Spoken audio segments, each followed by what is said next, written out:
Nova Manhã. Conexão Brasília com Diego Amorim. O Diego Amorim já está na linha com a gente aqui para comentar o fato de as transmissões do Supremo Tribunal Federal serem transmitidas pela TV. Se eu não me engano, já faz 20 anos que isso acontece, não é, Diego? Bom dia. Bom dia, Michele. Bom dia, Mauro. Bom dia, ouvintes da Nova Brasil FM. Exatamente, as transmissões pela TV Justiça das sessões plenárias do Supremo Tribunal Federal ocorrem desde 2002, são, portanto, 20 anos. Foi naquele ano, 2002, em que a TV Justiça foi criada.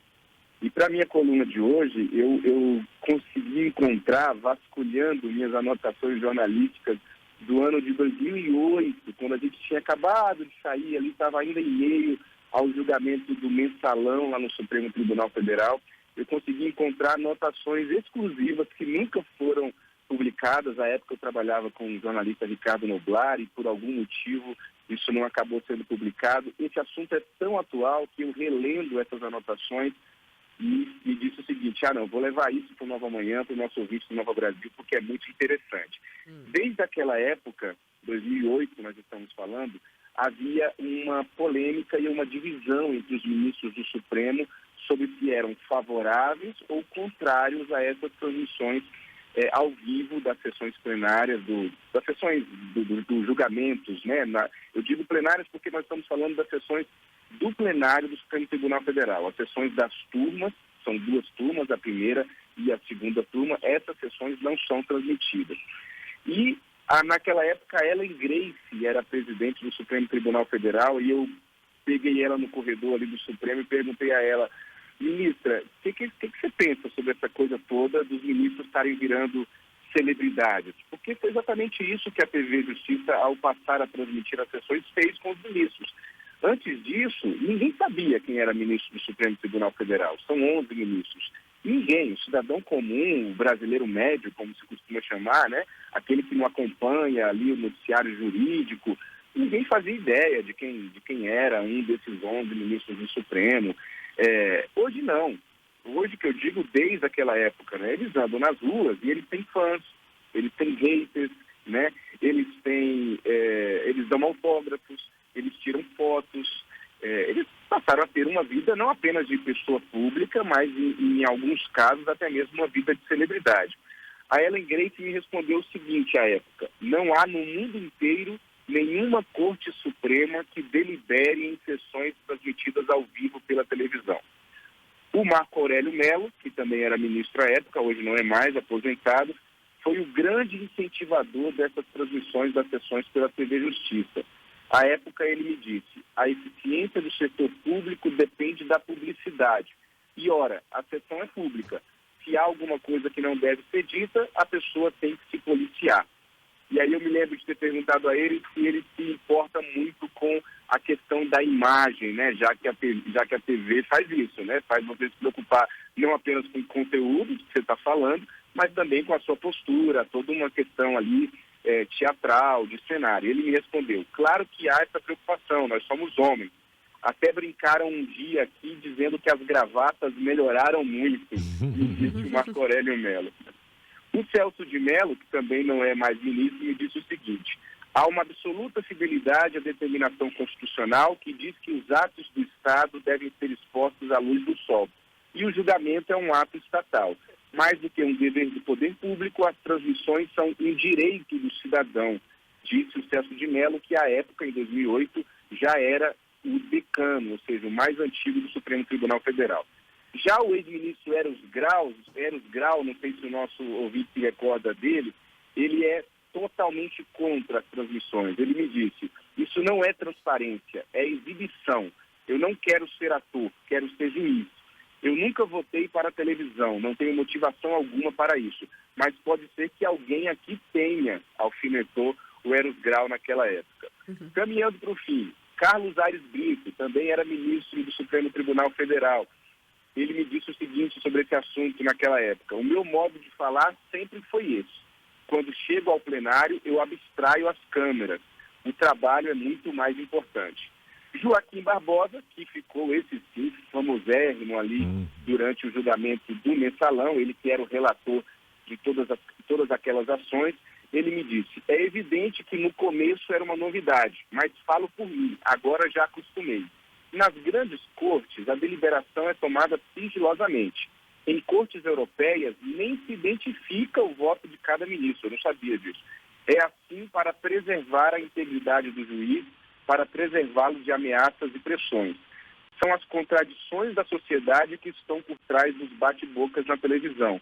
É claro que nós ministros aqui dentro temos visões díspares, me disse o Joaquim Barbosa. E para concluir, a opinião do ministro aposentado, Carlos Veloso, que à época em que eu conversei com ele já era aposentado, ele me disse, é uma loucura essa história de transmissão ao vivo. A Suprema Corte tem que ser suprema, tem que resguardar uma certa aura de mistério, sim. Enfim, o nosso ouvinte percebeu, você também, Mauro, você, Michele, que é um assunto polêmico. Isso eu estou falando de anotações que eu estou trazendo aqui, que nunca foram veiculadas, de 2008. Mas se a gente conversar hoje com os ministros, existe essa mesma divisão. Hoje, talvez, de uma maneira muito mais consolidada. Eu não sei se nesse momento a gente vê dentro do Supremo Tribunal Federal alguma chance de se voltar a não ser transmitidas as sessões. Lembrando que em 2018, 4 anos atrás, o PT, o Partido dos Trabalhadores, se movimentou no Congresso Nacional para tentar aprovar um projeto de lei para se fazer com que as sessões não fossem transmitidas, mas essa história não andou para frente. Enfim, é um assunto muito interessante para quem nos ouve agora pela Nova Brasil acompanhar. Quando estiver vendo uma sessão plenária da TV Justiça, se recordar um pouquinho dessas opiniões tão divergentes sobre o assunto. Ô, Diego, eu fiquei curiosa para saber o que você acha. Olha, você sabe que eu pensando sobre isso, ontem relendo essas anotações, eu falei, será que eu dou minha opinião? Será que eu não dou? Mas é claro, faço o maior prazer de dar minha opinião. Eu acho que a essa altura do campeonato, se você tira, né, se a gente volta atrás, são 20 anos assim, o Supremo Tribunal Federal é a bola da vez. Né? A gente vê o Supremo sendo alvo de críticas no Planalto, sendo alvo de críticas dentro do Congresso Nacional, tem toda a discussão em torno do que se convencionou chamar de ativismo judicial, da interferência do Supremo nos outros poderes, em ações legislativas. Então eu acho que nesse momento, eu, se fosse ministro do Supremo, não arriscaria mexer nisso, porque daria uma sinalização para a sociedade como um todo, mas também para os outros poderes, de que, olha, deixa a gente em paz aqui, deixa a gente tomar a decisão que a gente quiser. Por outro lado, quando eu vejo essas opiniões aqui mais radicais, de que transmissão de TV Justiça é uma loucura, quando a gente fica sabendo como é que funciona em outros países, né, de fato, fica uma pulguinha atrás da orelha. Então, Michele, eu vou me permitir dizer que hoje eu não voltaria atrás, mas eu vou dizer que eu compreendo esses argumentos de que há, sim, um certo exibicionismo. Mas eu vejo, eu nem sei se é proposital. A gente Sim, que é jornalista, é natural mexer com ego, né? A câmera ligou, minha gente, o microfone está aberto, enfim, é diferente, isso muda. A minha pergunta é, se não tivesse TV Justiça, se não tivesse transmissão, nós teríamos visto aquela briga, por exemplo, são vários bate-bocas que nós vemos, mas talvez a mais emblemática tenha sido recentemente aquela do Luiz Roberto Barroso com o Gilmar Mendes, né? Isso me preocupa, isso me levantaria uma reflexão um pouco mais aprofundada. Aquele tipo de discussão é para todo mundo ver ou eles brigam assim nos bastidores também? Né, naquele nível de discussão. Outra coisa, o tamanho dos votos dos ministros, se não fosse televisionado, nós teríamos sessões mais curtas, sessões mais enxutas, votos mais objetivos. Isso, Diego, eu acho que tinha que ser do regulamento do Supremo, o voto do ministro tinha que ter uma duração máxima, sei lá, de 20 minutos, acabou. Você tem 20 minutos e é muito, ainda acho muito. O resto, tem época de internet, gente. Quer saber o resto do meu voto? Tá lá na internet. Clica. Vai lá e consulta. Você daria andamento muito mais rápido para as sessões, né?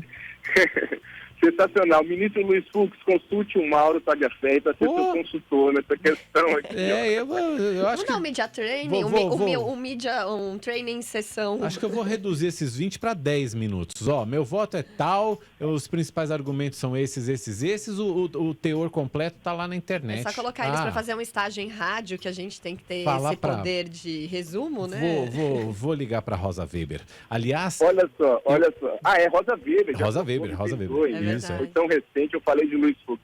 Deixa eu só fazer uma observação sobre isso muito interessante. O Papa Francisco, no início do papado dele, fez uma homilia em que ele sugeriu aos padres que nas missas fizessem sermões, homilias, né, de no máximo 7 minutos. Então pode ser 7 esse número. Então vira um número papal. Vamos implantar também no Supremo Tribunal Federal. Agora, essa história de transmitir ao vivo gera distorções de caráter como a minha, por exemplo, que sei escalar os 11 ministros do Supremo Tribunal Federal e não sei escalar os 11 titulares da Seleção Brasileira de Futebol, por exemplo. Precisa trocar um pouquinho o canal. Diego Amorim, muito obrigado por hoje. Diego que vai estar amanhã junto com a gente no debate presidencial que a gente transmite a partir das 6h15 da tarde, mas a partir das 5h15, Diego também com a gente ajudando a analisar, ajudando com as expectativas para o debate. Diego, obrigado por hoje, até amanhã. Um abraço a todos, até amanhã. Valeu, boa viagem.